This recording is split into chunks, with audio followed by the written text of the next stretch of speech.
gluten-free casein-free diet is a diet that removes gluten, which is the protein found in wheat and rye and barley and a bunch of very common grains that most people eat multiple times every day, and the protein in dairy, which is casein. And so these two foods have a lot of problems. They're very inflammatory. They can create a lot of immune system reactions. They can really irritate the gut. They can cause autoimmune type reactions. They are very inflammatory and can create opiates. And opiates are those things that you find literally in morphine and heroin. Those are opiates, and we have opiate receptors where those drugs fit. But the foods, if they're turned into opiates, will fit in those same receptors. So it's basically like the same compound.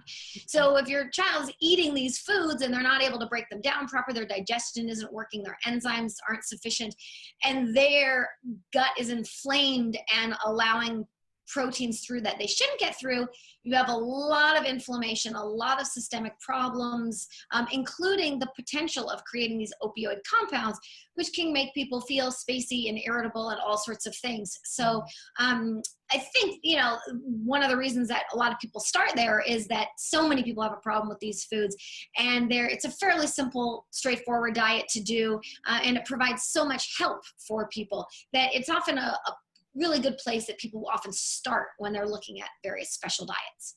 Let's talk about phenols and salicylates, because why are they so troublesome for these kids? That's a really great question. Actually, this was really first discovered, I would say, in the 70s by Dr. Ben Feingold, where I am here in San Francisco. And he discovered that these phenolic compounds can create hyperactivity among a whole host of other problems like irritability, aggression, sleeping problems, all sorts of things. When someone isn't able to biochemically process these substances. And what some of the work of Rosemary Waring and others found was that children with autism have a deficiency in a biochemical pathway called sulfation. And sulfation is one of the things that processes these salicylates and phenols and various compounds. And so Rosemary Waring discovered that for people with autism. But, you know, there's a lot of very similar underlying condition, biochemical factors in these various conditions. In fact, when I first started studying, my first paper wasn't on autism. When I met my mentor, it was actually on ADHD. But in the first 5 minutes, he had 2 kids that recovered from autism, and he started going into autism, and I was totally hooked. But the point there is that the underlying biochemical imbalances are fairly similar. They're just, you know, different individuals with different severities and, you know, different combination of factors that might cause one person to have one thing and one to have another. So a lot of the principles, if I say autism, it's often principles can be very helpful for a variety of different neurodevelopmental disorders. So when we look at it, we see that these individuals have problems with sulfation. We also know, if we do a little biochemistry lesson, upstream from that biochemical process, you need methylation and transsulfuration to be working. And we know, based on enormous amounts of work with Jill James and others, that methylation and transsulfuration do not work very well also in people with these types of neurodevelopmental disorders. So you have this combination of, you know, maybe it's genetic polymorphisms and just an inability for the biochemistry to handle it. Then you add these foods, and now you get a reaction that other people don't. In fact, they're very healthy foods, things that are found in berries and grapes and apples and spices and all sorts of really wonderful almonds, all sorts of really wonderful foods. But if your biochemistry doesn't handle them, instead of being nourishing and providing lots of wonderful antioxidants and anti-inflammatory compounds, for you, they can be very inflammatory and create a whole host of behavioral and other symptoms. Yeah. And what types of symptoms do parents typically see when their child's having a reaction to phenols or salicylates? Yeah, I mean, a few of them that I mentioned are like hyperactivity is a big one. So red cheeks, red ears, and hyperactivity are kind of like the most classic ones. If I see that, that's like a huge red flag for me. But not everybody gets all of those. Sometimes people will have trouble falling asleep at night, or really energized at night, or very aggressive, irritable. I had one child that was incredibly aggressive. He wasn't even on a GFCF diet anymore. He was on a specific carbohydrate diet, but it had salicylates in it, and he was having aggressive episodes multiple times every single day, and his mom was getting very worried. Well, it turns out that for him, the salicylates were the compounds that made a huge difference. And once she took those out, then the behavior and the aggression completely disappeared. And his mother was very worried about him. You know, you can imagine all of the concerns that come with when he gets bigger and stronger, what would happen if you don't get that aggression under control. So that shows you how powerful sometimes these foods can be, and how empowering the intervention of diet can be to helping parents have tools to help their kids. The first step would be removing the foods that are causing the problem and then going from there. Now, that's a simple thing and not such a simple thing depending on to the extent for which you want to remove these. So there are a few compounds. So there's phenols, and then there's other sorts of related types of compounds broken down by similar pathways. So salicylates are a natural type of phenol. They occur in lots of the things I just mentioned: apples, grapes, berries, spices, cinnamon, you know, those types of things. But then there's also other phenolic compounds like phenolic amines, and these are typically more in things like proteins that have been processed in some way, fermented, slow cooked, something where it's releasing these types of compounds. And then there's other sort of related but slightly different things. So there's different diets that address them. There's the Feingold diet that looks mostly at salicylates. There's the fail-safe diet that looks at salicylates, amines, and glutamates.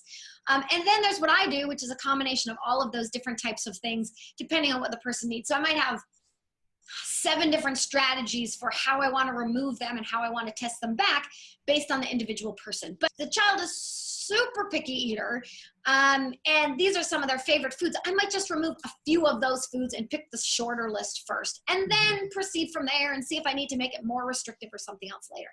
Other people that have dabbled around and they're not getting results and they're not seeing what they want, and they're kind of real go-getters and they can make it happen because their child's more less picky, more compliant, they might go straight for the bigger list and then test back after that. So 2 different approaches. How do we fix our children's ability to process these foods appropriately so they can add them back in? Exactly. I think that that's a really key point, because I find that with a lot of diets, I'm not picking on any one per se, I think just generally, if we have a diet and has these subscribed rules, then we do these rules and people get better. And we think, great, you know, this is their diet, this is the diet that they need. But we never kind of think about, well, why aren't they tolerating these foods? Is there something about the gut? Is there a pathogen that is depleting the nutrients in that pathway, which is what can happen with phenols? Is there some deficiency upstream somewhere in the pathways? What is going on and how can we adjust it? And so for me, it's looking at how can I improve these pathways? How can I provide nutrients to build up those pathways and the pools of nutrients available? And how can I get rid of anything that is going to be depleting those the nutrients in those pathways, like, for example, the pathogens, and you know, healing up the gut and all those different types of things. And both of those things are important. And sometimes when people focus on the diet, they don't think about, well, how can I get off the diet? But then other times people think, well, I don't need to do the diet at all, I'll just work on the pathways. And I think that there is some balance again between the 2 of those. I think what I found most often is that I've needed to do both with most of my clients, or I found that they've done best when they do both. And then figure out when to adjust the plan as you go. Is basically taking sulfate and attaching it to various substances and doing all sorts of things, from detoxification to the integrity of the gut, to the digestive process getting kicked off, to all sorts of important neurological systems and things. So it's very important, and it needs sulfur. And so well, one of the challenges that we find is that sometimes people don't tolerate large amounts of oral supplementation with sulfur. There might be a variety of reasons for that. So I tend to find that Epsom salt baths and other ways of improving sulfate will build up that pool and give them more availability to that. There are people that do well with sulfur foods, particularly, and there are some people that can tolerate the sulfur supplements, but I tend to like the transdermal forms, whether it's a bath or a cream or something, because Epsom salt is magnesium sulfate. So that sulfate provides that portion. And then lots of kids are deficient often in magnesium, so that's also a nice kind of add-on as well. So that's one thing. And then working on all the other parts of the pathways. So what else do they need? They need folate and B12 working well. And if they have certain genetic polymorphisms, they might need more of these or certain forms of them. And then when we go down into transsulfuration, we need B6 and zinc and magnesium, all sorts of other things as well. And so really, I think working on nutrient status and then working on the gut and any sort of what we call dysbiosis or pathogens or things are some of the key things that I have found that helps people reduce that intolerance that they're having, improve their tolerance. My training arm is called Bio-Individual Nutrition, because what I really discovered in my 15 years of doing this is that there is no one approach that works for everybody. And it really requires figuring out what is going on for them. I find that there is no one diet that is the right diet for the gut, and there is no one supplement or set of supplements that is the key for everybody. And that's what I think makes it a little sometimes more complicated, but much more effective in the end for parents that stick with it, put their detective hat on and really try to get to the bottom of what might be going on, get some expertise, maybe some testing, work with some people. You don't need to do that necessarily from the very, very beginning, but if you're really, if you were someone that's been doing this for a little while, that might be a really good thing to do, which is to figure out what's going on for your child. How do you address those very specific needs that they have so that they're able to improve and maybe heal the gut. Oxalates can come from the diet, or oxalates can get generated inside the cell. And if you've got low sulfate, they can it can get into the cell. If you are deficient in certain nutrients, you can produce it in the cell. If you have leaky gut, you can leak through the gut into the bloodstream and therefore now be available for getting into the cell. Once it gets into the cell, it can affect mitochondrial function. Mm-hmm. So this is a big deal. And we've known from the work of Dr. Fry and Dr. Rossignol that mitochondrial dysfunction is really quite significant and common in people with autism. So there's a lot of pieces of the puzzle I feel like are coming together after these, decades of these wonderful researchers doing this research. And if you want to know everything autism, that's on my website, nourishinghope.com. Yeah.